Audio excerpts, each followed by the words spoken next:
Hindi bagay sa hangal ang magsalita ng mabuti, at lalong hindi bagay sa isang namumuno ang magsinungaling. Sa tingin ng iba, ang suhol ay parang salamangka na magagawa ang kahit anumang bagay. Kung patatawarin mo ang kasalanan ng iyong kaibigan, mananatili ang inyong samahan. Ngunit kung patuloy mong uungkatin ang kanyang kasalanan, masisira ang inyong pagkakaibigan. Sa isang saway lang, natututo ang taong may pangunawa. Ngunit ang taong mangmang ay hindi natututo, hampasin mo man ng walang awa.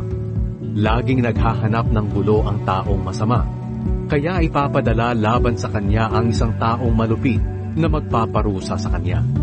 Mas mabuti pang masalubong mo ang isang osong inagawan ng anak, kaysa sa hangal na gumagawa ng kahangalan.